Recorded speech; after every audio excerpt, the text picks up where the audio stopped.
I will do more. Pray more. Give more. Become more. Learn more. Teach more. Exercise more. Eat more. Vegetables. Eat less. Pounded yam and egusi. And worry less about not being enough. I am enough. No time or space for needless baggages. We have got places to go. Hello, wonderful viewers. Welcome to another episode of Above Whispers Conversation. I'm sure you can feel the excitement. I am super excited. The tempo is so high, and you will soon find out why. If you are yet to subscribe to our YouTube channel, please do so right now. What are you waiting for? So my name is Kale Luka, and I am your moderator on this show. And joining me today are the three wonderful ladies of Above Whispers. Hello, ladies. Hi, Kali. Hello, viewers. My name is Omolola. Hi viewers, my name is Moreni Keji. Hi, viewers. My name is Modupe Oluwa. And today's episode is a very, very special episode because we have a special guest in our midst today. We are celebrating our Mother General, the author of Where Is Your Rapper? She is a renowned author, a gender specialist, a policy advocate, a women's and human rights activist, a tireless philanthropist, and she is the First Lady of Ekiti State, Nigeria. So if you're one of our viewers who are not Nigerians, Ekiti State is a southwestern state in Nigeria. So ladies and gentlemen, with a resounding round of applause, let us welcome Her Excellency Erelu Bisi Adeleye Fayemi. Welcome. Thank you very much. It's great to be here. Thank you, Kale, and thank you, Above Whispers gang. So in this episode, we will be discussing the article, Carrying and Dropping Bags. This is an essay from the collection of essays, Where Is Your Rapper? A very reflective and transformational masterpiece written by Her Excellency Erelu Bisi Adeleye Fayemi. So if you're yet to get the copy of the book, please do so as soon as possible. The book is in so many bookstores across the country. You don't want to miss out on it, right? You don't want to miss out on it. So this is the point where we read an excerpt from the article. However, the recital we had at the beginning of this episode is actually an excerpt from the article, Carrying and Dropping Bags. So, Your Excellency, Ma, would you love to read an excerpt from the article? Thank you very much, Kale. Before I go into reading the excerpt, thank you once again for inviting me. Believe it or not, I'm a big fan. I always enjoy your programs, and I'm deeply honored that you take time out to go through some of the ideas I'd like to share, particularly with young women. Now, this essay, Carrying and Dropping Bags, I wrote it last year, the year 2020, for my 57th birthday. Every year, because I write every week, and of course, it makes sense that, when it's my birthday, I should write something that's reflective of, where I am, at that particular point in time. So I decided to write this time last year. So I'm glad you seem to like it. And so it's just about figuring out as we go through life the kind of things that are important and the things that are not as important as we think they are. So I'm going to read from page 31, the third paragraph. When I was younger, one of the common refrains in personal development literature, especially for women, was about losing the baggage. Everyone carries baggage. You can't go through life without it. However, the kind of baggage we carry can weigh us down and derail us from our destination. I am thankful that I do not have more baggage than I can afford to carry, and there are some bags I have simply just dropped along the way. Fear, negativity, self-doubt, regret, blame, bad energy. These are some examples of excess baggage that slows journeys down. In Toni Morrison's words, you want to fly, you got to give up the shit that weighs you down. I believe that my life's journey has been about figuring out which bags to pack and which to drop, both literally and figuratively. Amazing, amazing. It's just so beautiful and it hits differently actually to hear you read it yourself. Yes. Honestly. So we are going to have a discussion today. We want to learn from you. In fact, my viewers, from the pre-discussion, you can see that we are already in for a lot today. Yes. So, kicking off the discussion will be Lola. Let's start with Lola. Ma, I know we are not doing a Q&A session today. Okay. We just want to learn. Ma, can we... And I want to learn from you too. Learning is a two-way process. I know, right? Ma, can we just talk about the humanity that exudes from your writing? I know that for everyone that has read your books, and they can connect with the humanity the passion in humanity with which you write. I want to buttress this by reading an excerpt from page 30. That's the second paragraph and the third line. I'll wait for you to get them.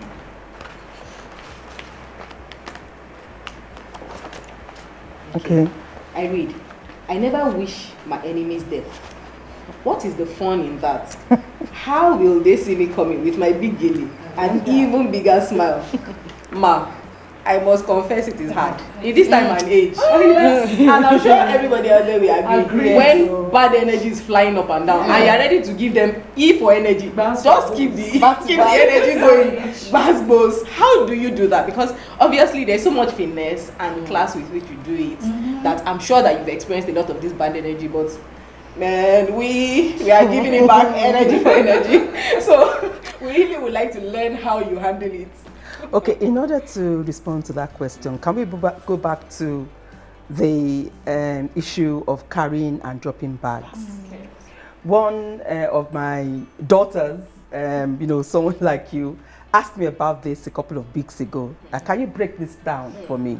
And so I asked, I said, okay, when you travel and you go to the conveyor belt to pick up your bag, how do you know which bag to pick? And she looked at me and she said, I will know that it's my bag. And I asked her, how do you know it's your bag? She said, well, I will know it's my bag because I would have been the one to have packed it. I would have put a lock on it. I would have probably put something else on it, like maybe a baggage tag, to be able to identify it as my bag, because bags look alike. So I said, fine. I said, so when the conveyor belt moves the bag closer to you, you pick up your bag. She said, yes. I said, okay, once you picked up your bag, why don't you pick the bag that comes immediately after? She said, no, why would I do that?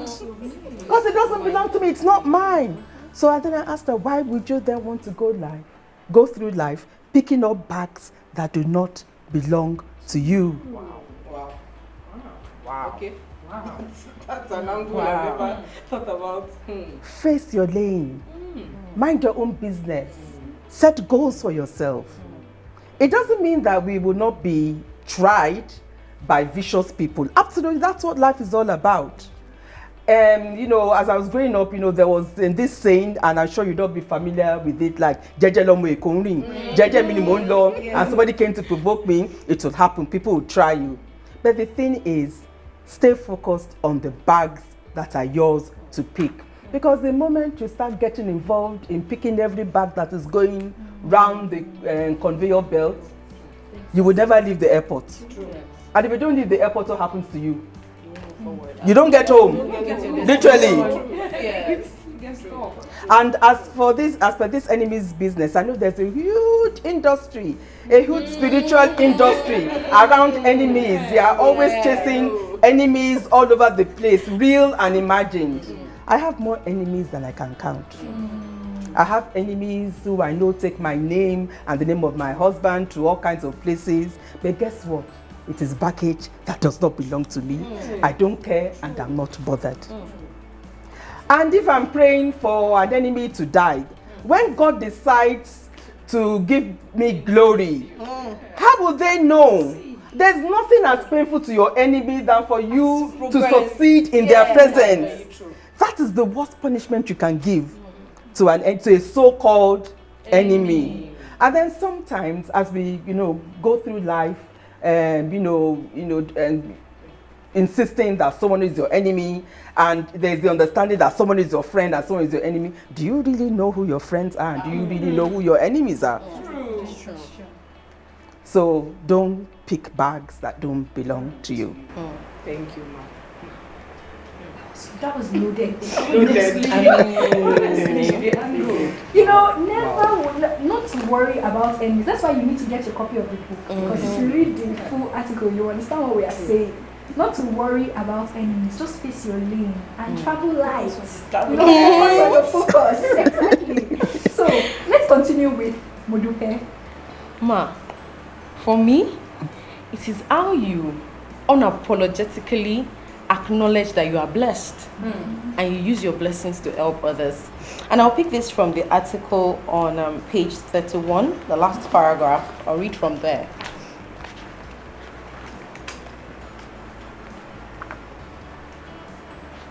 Okay.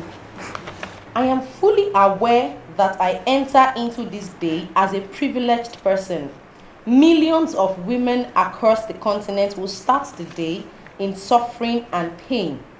What I can do is acknowledge it and use it in whatever possible ways I can. Ma, this is different from what we find with some of the models we have in society, who, rather than telling us the truth about the fact that yes, they are blessed, they would rather want to seem relatable and so give us untrue cock and bull stories. But ma, you are true to this. You come out openly on the fact that you are blessed, you are privileged, and you willingly use this to help others. When exactly did you make this decision? I mean, what backs this decision for you that you have been doing this for over 34 years? Well, thank you very much, Modupe. I have always said it, that not everyone has to have a grass to grace story. I could manufacture a story and say my parents were poor and they struggled to pay my fees and my mother had to fry akara, my father had to work as a bricklayer or something. That is not my story. And I could also say, oh, my father was very wealthy, extremely, was very rich, and we drove Mercedes Benz and Rolls Royces in my house, and I could say that as well, and it should be a lie. I grew up a child of privilege. I had anything I wanted within reason. I had a decent education, and I had parents who instilled in me the value of hard work, the value of service, and the value of respect for other people. And to be honest, I really didn't understand how blessed I was until I started interacting with other people and figured out that they came from different backgrounds as well. Didn't have parents who were supportive as mine were. Didn't have the kind of stability that I grew up in and took for granted.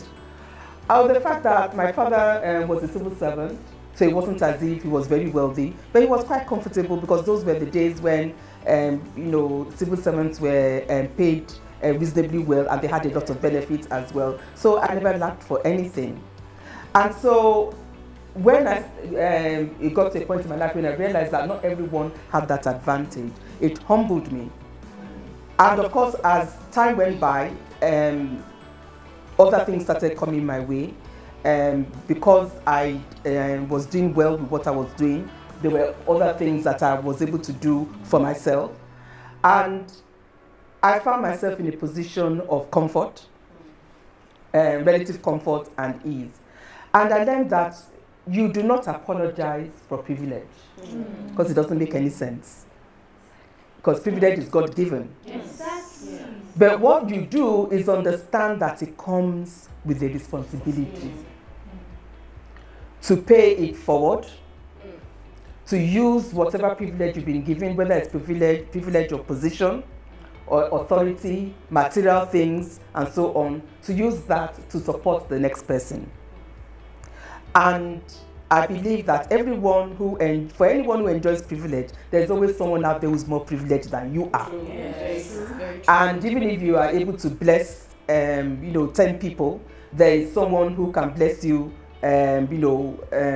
triple that. So we should always do whatever we can to pay it forward to other people. Don't apologize if you happen to have more than the next person. But as I said, understand that it comes with the responsibility. And it's not, it's not up to us to say, oh, you are not as successful as I am because you are not working as hard as I am. That is a terrible thing to say, because you don't know what challenges the next person is facing.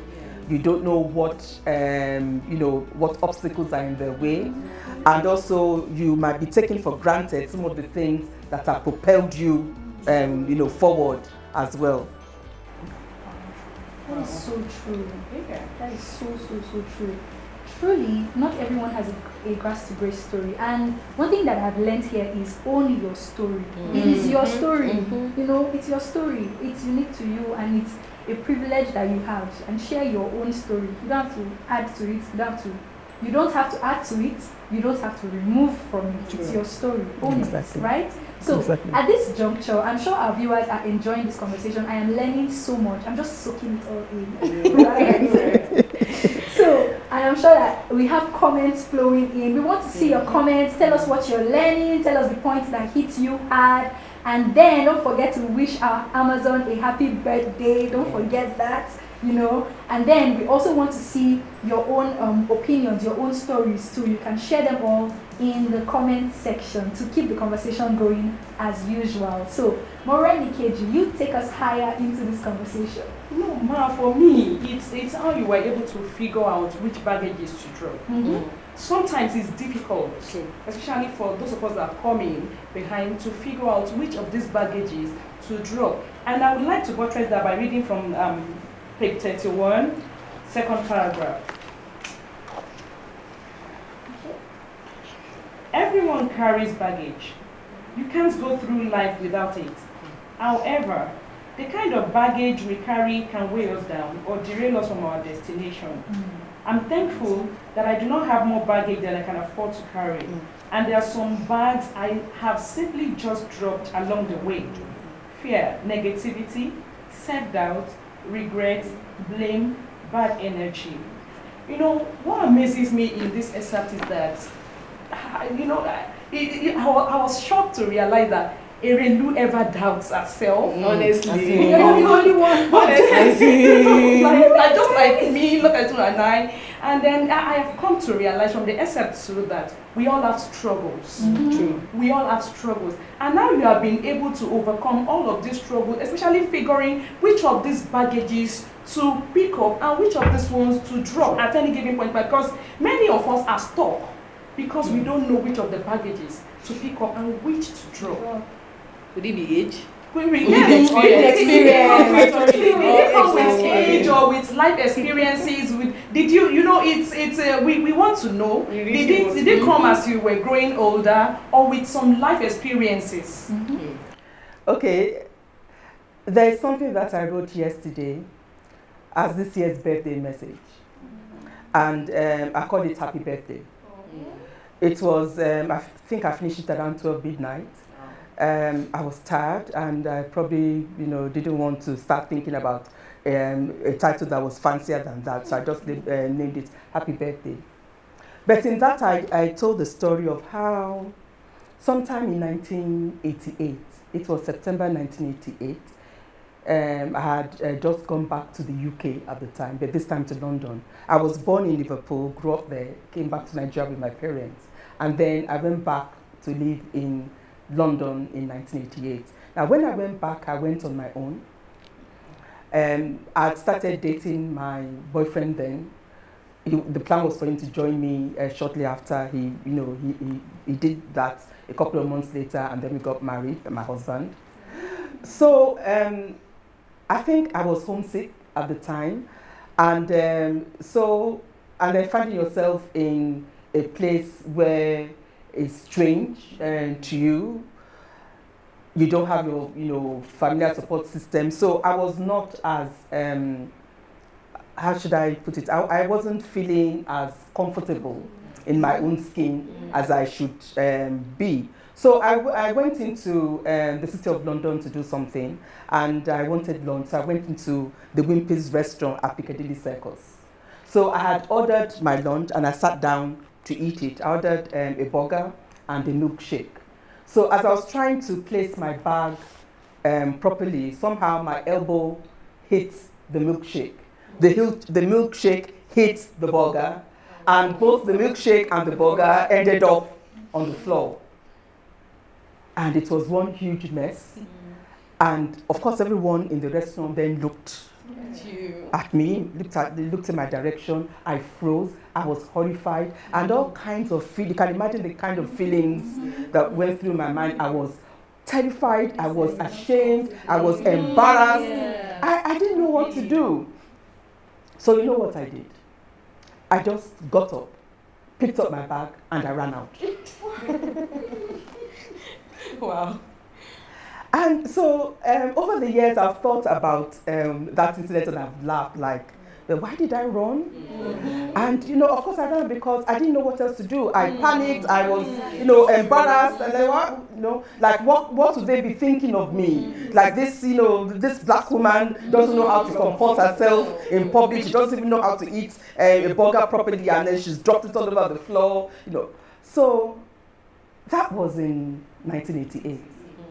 So, Bisi 5.8, if I go into a restaurant today, I don't plan to drop my lunch or dinner on the floor, but if I drop my food on the floor, I will just smile and say, oops. And I will call the waiter and say, please, I've made a mess. Can I have the menu again and let me, order something else? And I will have my meal and wash it down with a glass of cold Chardonnay. And when I'm done, I will swagger out with my I am not your mate handbag. Yes. Yes, and that would be it. And so the difference is things will happen. You will crash. Things will crash into you. The question is, do you want to stay and fight? Do you want to run away? The issue is not which choice to make. The issue is you have a choice. It is a horrible thing to go through life and not have choices. So you can choose to fight, or you can choose to run away and live another day. So we have to have choices going through life. We have to figure out when things don't work for us, how to, just let it go and then, pick yourself up again and try something else.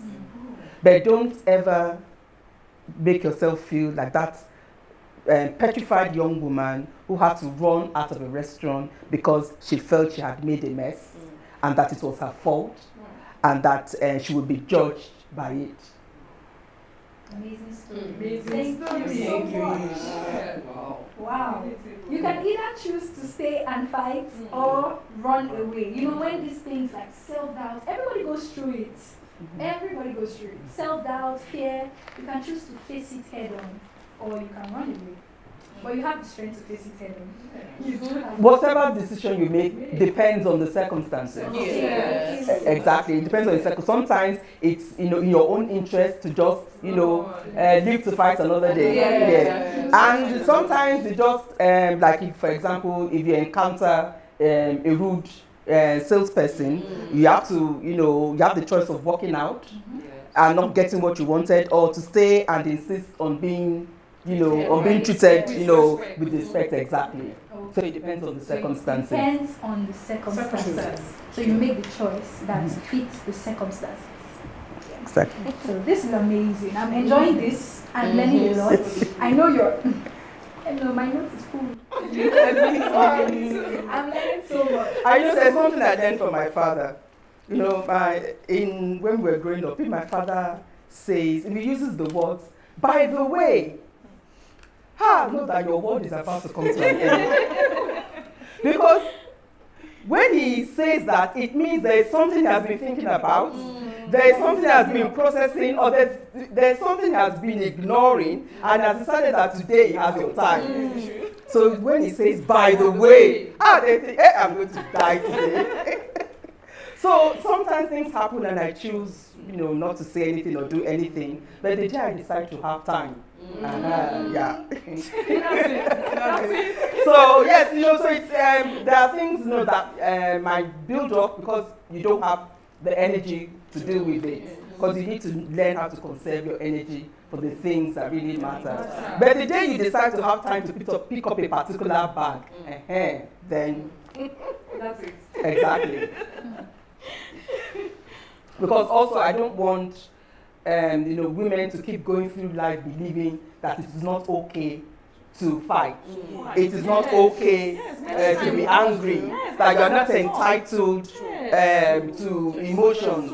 And one of the very easy ways in which patriarchy tries to shut women up is to tell us, oh, women are always so emotional. Women are always so irrational. I don't care.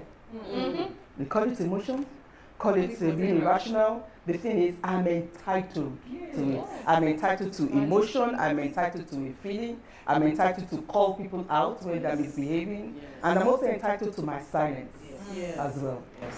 I think that's one thing that in the course of reading this book, I've just absorbed it. That I'm entitled to say what I want to say when I want to say it, and I'm entitled to also keep quiet when I do want to keep quiet. Yeah. So let's read another excerpt. This particular excerpt really, it hits me hard. So let me read it so you can understand what I mean. This is, I'll be reading from the last two sentences of the first paragraph on page 30.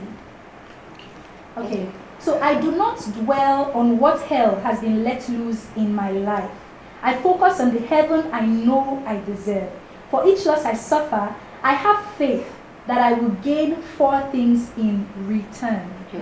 When I read this, I thought about it that it can be hard sometimes for people to have faith, considering the cruel past that they may have endured, that they find it difficult to let go of, right? And then for some people, this particular excerpt really just shows a picture of what they wish. They just wish they could get to that point of believing that all will be well. So, Ma, how long did it take you to get to that point of believing and having faith that, at the end of the day, all will be well? Well, I don't believe you ever get to a point where you have the answer to that. I believe that is why all of us are still alive and on our respective journeys. I believe I still have, by God's grace, I still have a long journey ahead of me. And but we all have to be reflective.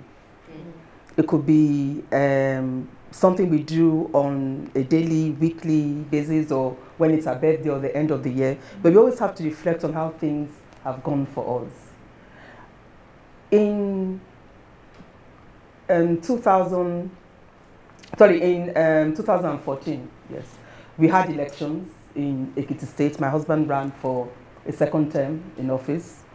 And based on his record from 2010 to 2014, there was every indication that he would win another term in office. And during that time, I too had done my best to support him, to ensure that whatever gaps there were could be addressed, particularly in terms of addressing the needs of women, children, and other underserved members of the community. So we had the election and we lost, quote unquote. The thing is, we did not win, we lost.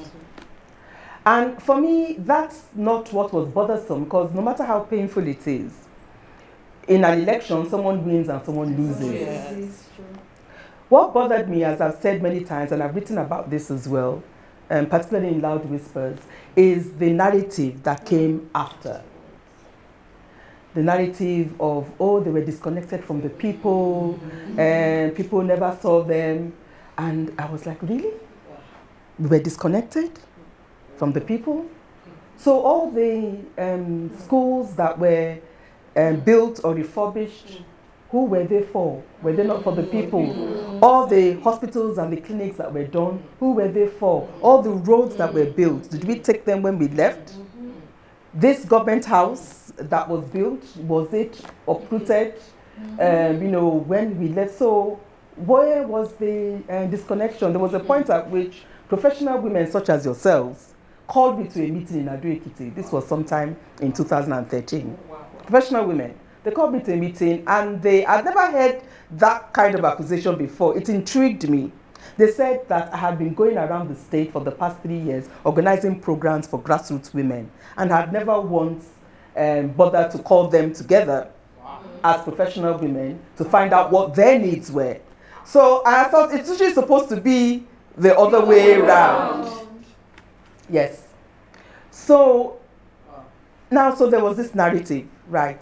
And it did fill me with doubt, because I kept processing things. I'm like, okay, so at what point did I not reach out enough? At what point did we not do enough? And there were different segments of the society who had requested different things, and I tried my best to either facilitate them myself or get the state to do it, or make a promise like, okay, when we come back, we'll make sure that this is addressed. So I kept asking, what more could I have done? And then I came to the conclusion that, you know what, as long as I can go to bed at night with a clear conscience, that I did the best that I could, and I know that my husband did the best that he could, the rest is just baggage that does not belong to me.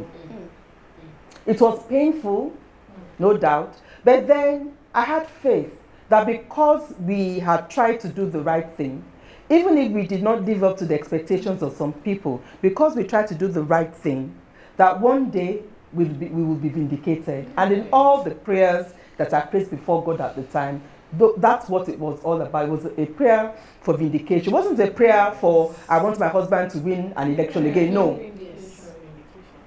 And, we see how things turned out.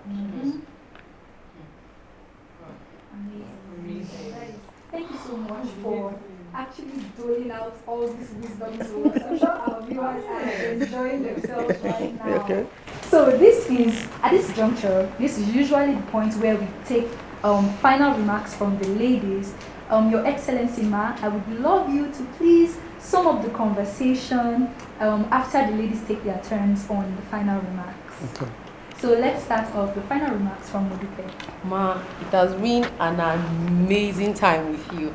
I've learned so much, and I'm sure that the ladies here too, we've learned a lot, as well as our viewers at home. Thank you so much, Ma.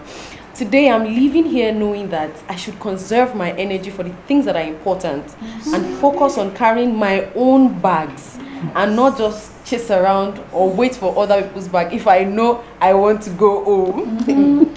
Wow. It's been a good time out. It's been a wonderful time out with you, Ma. I'm living here knowing that I always have a choice, especially as a woman. And my choice is supposed to be dependent on the circumstance. And it's good to make wise choices all the time. Thank you for all you do, Ma. I wish you a happy birthday.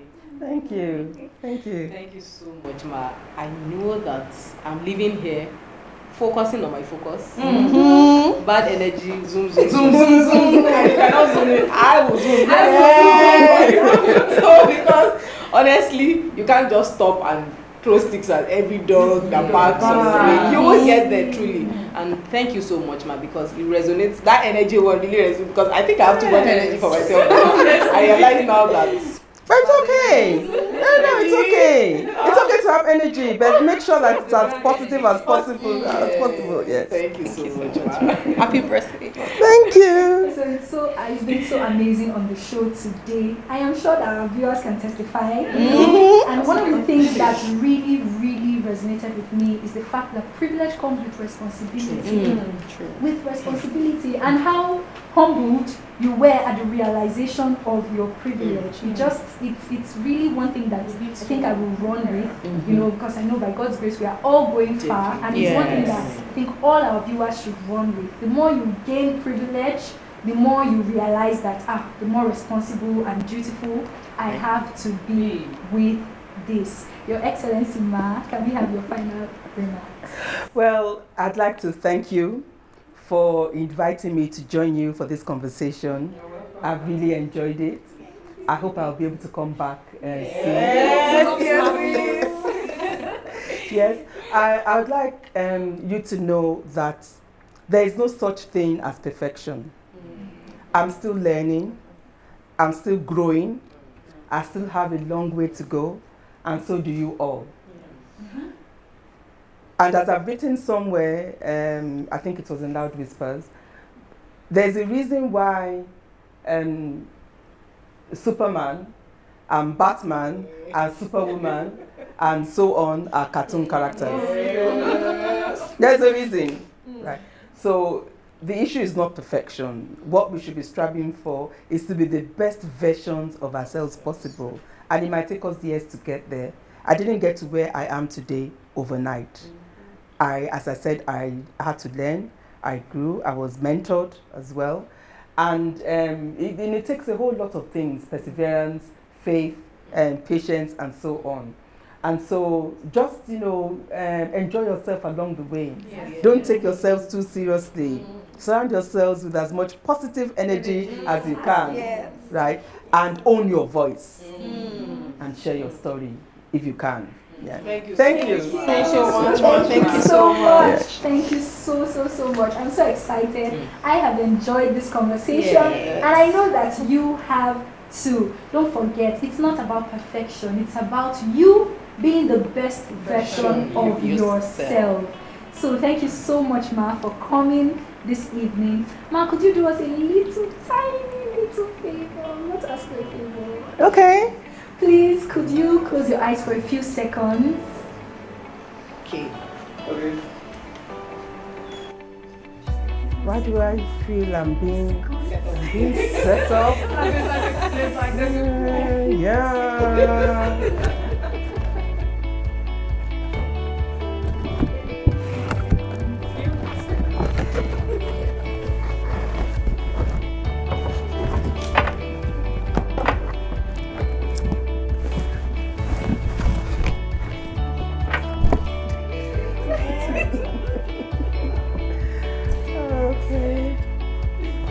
It's fine, I'm all yours this evening, so. Okay, you can open your eyes. I can now? Yes. Happy birthday to you. Happy birthday, Erelu. Happy birthday to you. Oh, this is lovely.